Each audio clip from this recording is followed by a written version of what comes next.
A cloud technologist or a cloud expert, you are required to come up with your own cloud solution to meet a business requirement. How you do it? You design, you define your solution. But then there are some baked in templates which are plug and play and which are called as design patterns. These design patterns caters to different problem statements for different areas. And in this video, we'll talk about 4 different design patterns which fixes 4 different problem statements for relational databases, and we'll do it on AWS cloud. However, because it's a design pattern, it can be replicated on any other cloud platform with tweaks and with replacing certain products which we'll discuss here, which will be specific to AWS. So without further ado, let's get on with our first design pattern. So friends, our very first design pattern is called DB replication. It is a very common design pattern because DBAs have been doing it for a long time. But the only difference with cloud technology is that previously these database replications used to happen within the same data center, which always had this risk of complete data loss in event of any, for example, a natural disaster. For example, I think there was an earthquake which happened in Japan, and because of that, a lot of data was lost because the data was only residing in the same data center. So with cloud, we are getting all these multiple geolocations in a very cheaper price, and that's why now it has become a very viable option for any database administrator to have the database replicated into a different slave database. And that's our primary goal with this design pattern, and that is to prevent the data loss and maintain data accessibility at all the time.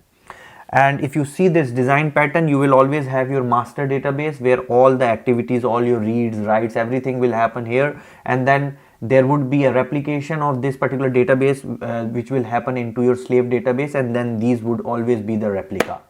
So the benefits for this particular design pattern is obviously avoiding complete data loss, and then some activities like patching or some maintenance activity, if it has to happen on your master database, then you can switch your traffic to the slave. So all these kind of benefits you get with this, but there are some cautions. The first thing which you need to understand in this is that failover to replica will have some downtime. So it won't happen that this is happening in 1 second and in the other second this will be up and running. So we have to consider that downtime window all the time. Secondly, when you are considering this as a disaster recovery setup, so this would be your DR setup where, in the event of this getting failed, you will switch on to this disaster recovery node. Then you have to consider which geolocations you are using, because it might happen that you have used a geolocation which is very far from your actual business user base. And the last thing we need to keep in mind is how we are replicating the data from master to slave, because if it is a synchronous replication, which means that as soon as there is any change happening here, it is getting reflected into slave, it might result in some sort of a latency.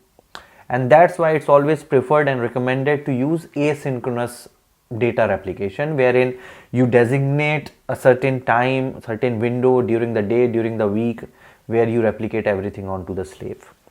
This could be deployed on any traditional EC2 service on AWS, but it could be any other cloud. It could be AWS, it could be Azure, it could be Google. These design patterns are common. With some changes, you could implement this pattern everywhere. And generally the replication is happening within the same region under multiple availability zone. So for example, there could be multiple availability zone in a region like London. So you might have multiple data centers within the London region, and then you could replicate your data there. So with that, let's go to our next design pattern. The second design pattern is read replica, and the objective of this design pattern is simple. It is to improve the reading performance or the read performance for any database. In traditional IT setup, whenever any database is used and is overwhelmed with a lot of requests for reads and writes, generally the DBAs used to horizontally or vertically scale these DB servers by adding nodes or by increasing the CPU and the RAM of those DB servers. But with cloud technology, now what we can do is we can distribute the read load completely, offload the read load to read replicas. Why? Because more often than not, your database would mostly be consumed by reading activities rather than writing. Unless it is a very specific use case, generally the database will always have a lot of read requests, and that's why with AWS you can use Amazon RDS service, which has a read replica option. So you could select a database and make it a read only database, so no one could write into it. And then you would have your master database here, where all the all the reads and the writes would continue to come. But then this particular master database will create the read replicas of this particular main database, and that's why if anyone wants to read anything after these replicas have been created, then the read user would all directly connect with these read replicas and read it from here. And these could be distributed across different data centers. So based on your location also, it might be possible that you could be directed to a replica which is very closer to you. So the clear benefit here is it distributes your read load, and that's why the read performance is always good. It's very good for analytics use cases, wherein you have a lot of business users who want to read data for any analytics use case from your DB systems, and in that case you could create these read replicas so that your main business interactions which are happening on your main DB does not get overwhelmed and continue to work smoothly. The caution which you need to keep in mind in this case is that you should not compare this with the DR setup we discussed in the DB replication scenario, because these are read only databases, and these shouldn't be considered as your disaster recovery setup. If you want that, then a better pattern for you would be the DB replication. So with that, now let's discuss our third design pattern. So the third pattern in the list is in-memory DB cache, and similar to read replica, it also increases the reading performance of the database, but in a different manner. In this particular pattern, we store highly frequently used data in memory rather than storing it in disk, because when it is in memory, definitely you could fetch it way quicker than how you would fetch it from the disk. And in-memory DB servers are there in the market which could be used for this. So in this pattern, your app server will talk to your cache server or service. For example, AWS offers a ready to use service Elastic Cache, or you could use or set up your own in-memory cache DB server, which is which could be on EC2, and you could use open source in-memory DB like Memcached. So your app server will first check whenever it needs to read any data, it will first go and check the cache server. If the data is present there, it will read it from there, or else it will go to the main DB server and get it from there. So in this case, obviously your read would be way higher because the data is stored in memory, but we have to understand that what kind of data has to reside in memory. You cannot have all the kind of data here. So for example, if there is some sort of a data which is very frequently exit, or there are certain complex calculations which could be done on the fly if the data is there in memory rather than if it is in disk, stored in the disk. So the benefit would be you would see a very high performance, because obviously anything which is read from the memory will enhance your overall read performance. But then you have to also be cautioned about certain things. The very first thing which you need to understand is the trade-off, because you need to understand that you cannot cache everything whatever you like. You have to be very judicious, very thoughtful about what kind of data needs to be cached and what needs to be read from the disk, because it could have overall impact on your environment.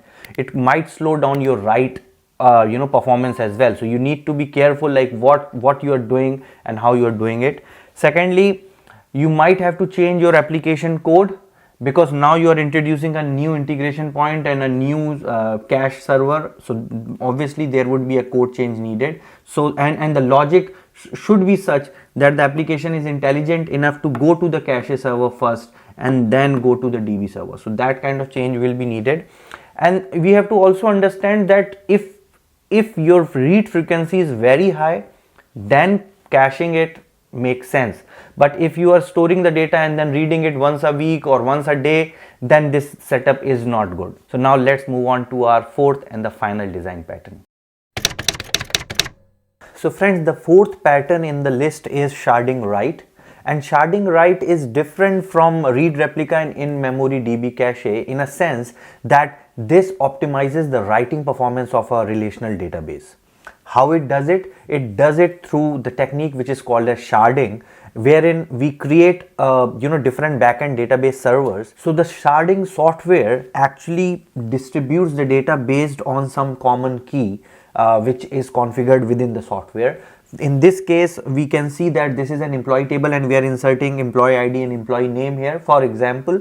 And then the sharding software can make sure that all the the employee with ID 1 goes into the backend database, which in this case is Amazon RDS, but it could be any other database, to DB1, backend DB1. ID2 should go to DB2 and ID3 data should go to DB3. And this way it could distribute the writing of the data into different databases based on the conditions we provide in the sharding software. And one sharding software which can be used is MySQL plus Spider storage engine. So this is one combination of using sharding software within AWS, and this sharding software could reside on a EC2 instance. So that is common. So talking about the benefits, obviously the benefit is increased write performance, and the second benefit, in case you use RDS, which is AWS product, is you could distribute this data into multiple availability zones.